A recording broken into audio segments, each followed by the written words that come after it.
আমাদের অফিসের মনিদা, আমাদের বদি, সবার প্রিয় বদি, আজকে ইলিশ মাছ রান্না করেছে।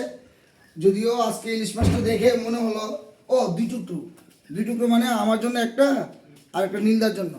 হ্যাঁ, যদিও না নীলদা খাবে না বললো, এই দু টুকরোর মধ্যে নীলদা খাবে না, একটা আমি খাবো, এক্ষুনি খাবো লাইভে ক্যামেরায়, আর একটা নিয়ে যাবো আমার বউর জন্য। হ্যাঁ, যে রান্না করেছে মনিদা বললো যে ইলিশ খায় না উনি, যাই হোক উনি 12টার সময় এসেছি। ও 12টার সময়, আমি রাত 12টার সময় এসেছি খাওয়ার জন্য।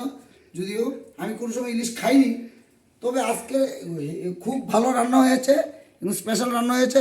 যদিও এটা একটা অন্য মহিলার জন্য রান্না করেছিল মনিদা। হ্যাঁ, মহিলার জন্য না পার্সোনাল কিছু আমার জন্য, আচ্ছা ঠিক আছে, আমার জন্য রান্না করেছিল।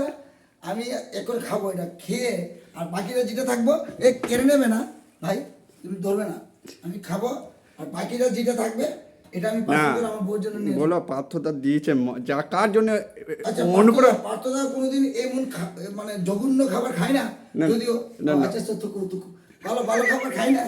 হ্যাঁ, আমি এটা কেন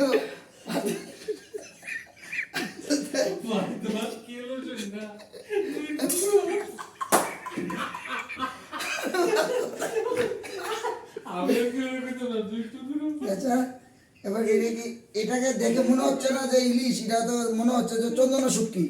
আচ্ছা, যাই হোক, এবারে খেয়ে দেখি যে কেমন লাগছে। না, যদিও ও না চন্দনা শুটকি না, ইলিশ মাছের মতো লাগে। কিন্তু ইলিশ মাছ এটা পোলিও থেকে বঞ্চিত ইলিশ, পোলিও সময় মতো পাইনি। সেই ইলিশটা যদি সময় মতো পোলিও পেত তাহলে নিশ্চয়ই এটার মধ্যে একটু স্যান্ড বাগারা কিছু থাকতো।